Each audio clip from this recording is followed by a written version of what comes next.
friends, for reading from the Gospel according to Mark. This morning we'll be joining in Mark chapter 7, verses 1 through 23. Our lectionary editors would leave a couple chunks of this reading out, namely verses 9 through 13, 16 through 20, but I think it's important to keep them intact today.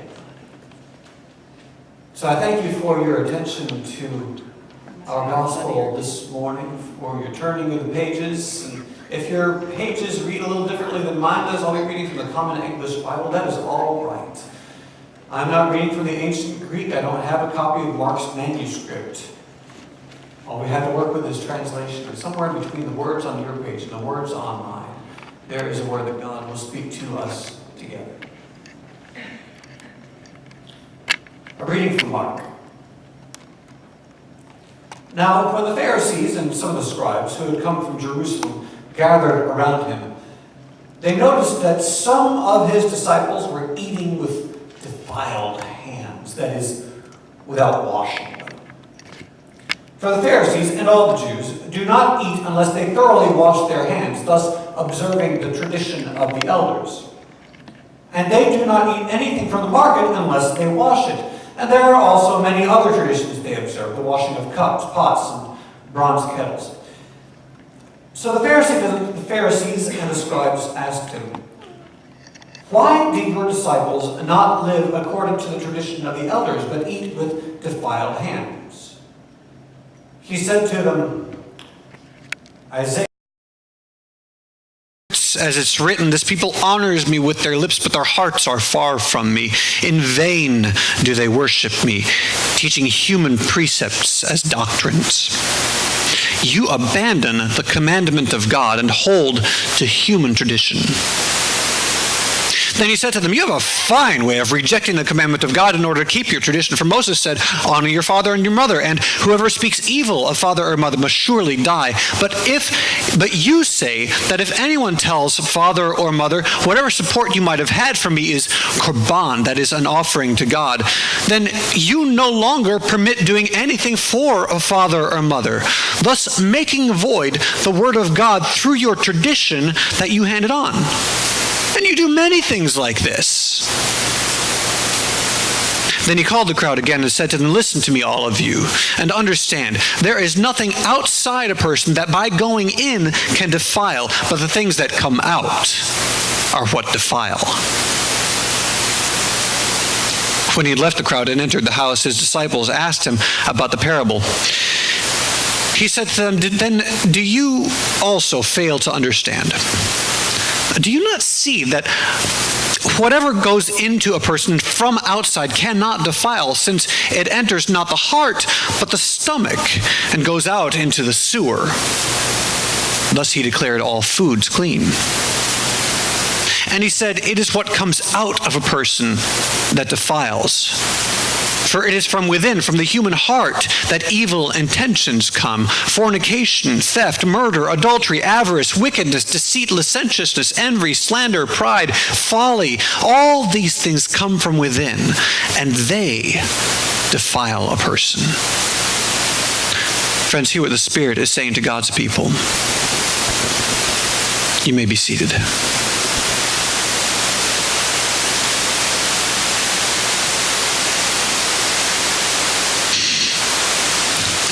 Let the words of my mouth and meditations of my heart be pleasing to you, Lord, my rock and my redeemer.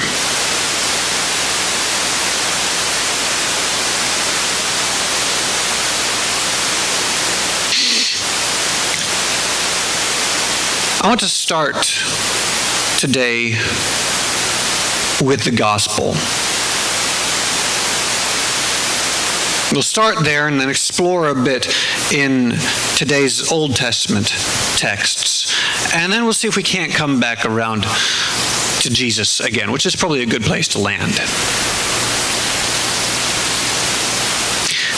But I want to start with the gospel because the first thing that I need to do is clarify a bit of what's going on between Jesus and those wicked old Pharisees. Because it's not the same kind of argument that we might have today. Today, how many of you, no, I don't really want to see a show of hands, do I? Today, a lot of us make a point of washing our hands before meals. Right? Some of y'all are familiar with this practice. Especially those of you all who do like things that get your hands dirty or nasty, or you work with cars, or you've been working in the garden and you don't really want to eat dirt and oil. We make a point of washing our hands before meals, before and after usually we wash dishes or anything else in the house, or after we use the toilet. A lot of us. Not all. Some of y'all are just nasty.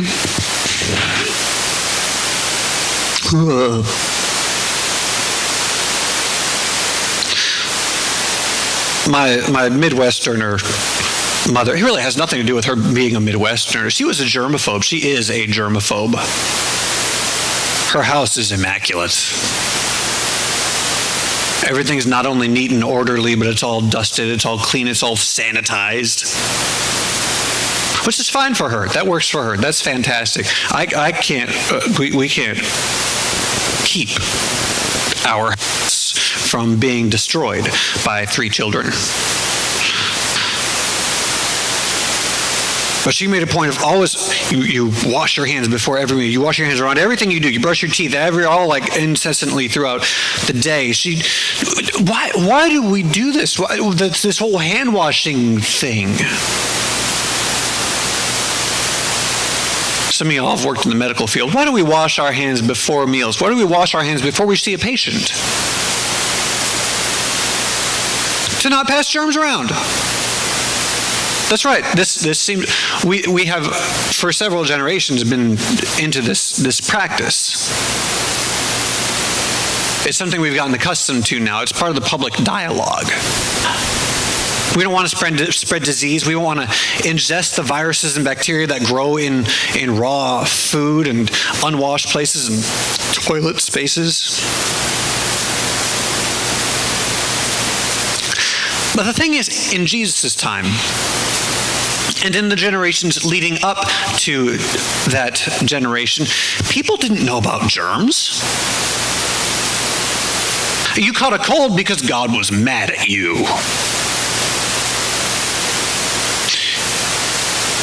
Right? You washed to keep yourself ceremonially cleansed, not to kill off microscopic critters that no one yet imagined existed.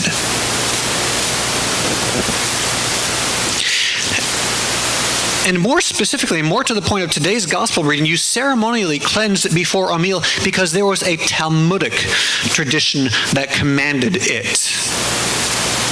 Now, the Talmud is not the same as the Torah. It's not a piece of the Hebrew canon, but it is, in essence, an ever-expanding think piece about the Torah.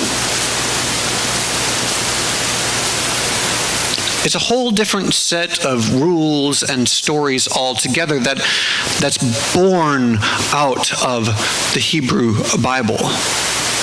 That's where this particular cleanliness code is coming from. It's based on the cleanliness laws within the Torah that are specific to the Levitical priesthood, the people who wore the fancy stuff and they handled everything in the temple. No one but the priests were obligated to keep that specific set of laws. No law in the Torah said you had to wash before a meal. So when Jesus talks about that law as being human tradition, it's that to which he's referring. He's pointing to the problem of the Pharisees and their peers weighing down the general Hebrew population with laws and expectations that aren't actually canonical. And that, frankly, the generally illiterate population of Judah had no means of researching anyway. If the priest tells you something, well, it must be right.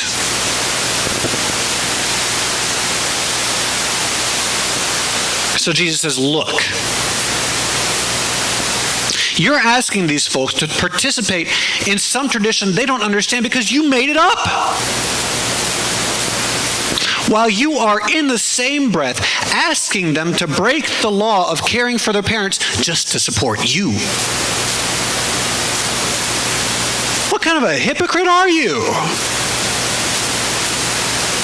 Talking to me about them not washing their hands. You know what defiles a person, what makes them unclean? It's not what goes in, it's what goes out. I love Jesus' sass here.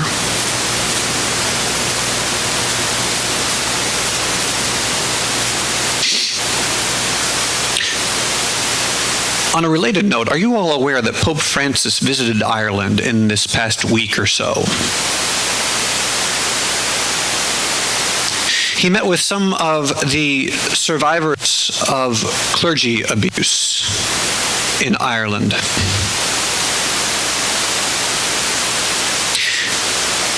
And one of the people who witnessed that meeting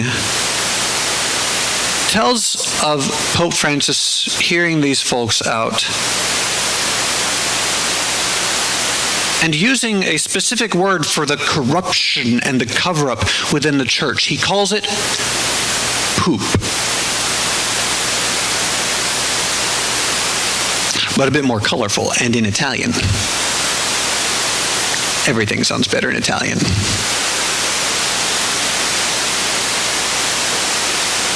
Poop. So that's today's gospel reading for you. There's nothing outside a person that by going in can defile, but the things that come out are poop.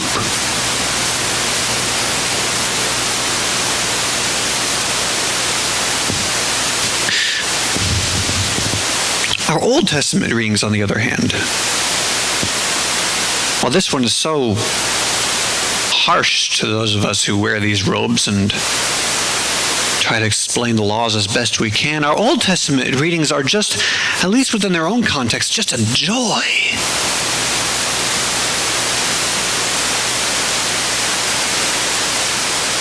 If you can contextualize the bit where the psalmist is asking that the king's arrows go right into the heart of the king's enemies, understand the context this is coming from.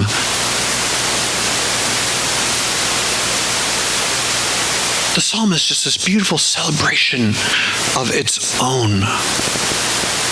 A wonderful lifting up of the person the people understood as being enthroned by God's power. You are the most handsome of men. Grace is poured upon your lips. Therefore, God has blessed you forever. And going on, the princess is decked in her chambers with gold woven robes. In many colored robes, she's led to the king. It's all pomp and circumstance and celebration and shiny things. Oh, it's beautiful. But it's not just that reading that is so gorgeous and so full of celebration, so full of the celebration of beauty itself. The other Old Testament reading is a piece of a book that we don't share a lot from the pulpits. And few of us have the courage to take on in a study. See if you recognize it. The voice of my beloved. Look, he comes leaping upon the mountains, bounding over the hills. My beloved is like a young gazelle or a young stag. Look, there he stands behind our wall, gazing in at the windows, looking through the lattice. Maybe that's a little spooky. My beloved speaks and says, "Arise, my love, my fair one, and come away, for the winter is now past, the rain is over and gone, the flowers appear upon the earth. The time of singing has come, and the voice of the turtle dove is heard in our land. The fig tree puts forth its figs, and the vines are in blossom. They give forth fragrance. Arise, my love, my fair one, come away." Do y'all recognize those? It's the Song of Songs, it's the Song of Solomon. And this is the clean part. Give it a little time. How many of y'all have read the Song of Songs? Give it a little time. It'll become a full frontal celebration of the beauty that a loving couple see in each other. I'm not going to share that part from the pulpit. You can take a look at that on your own.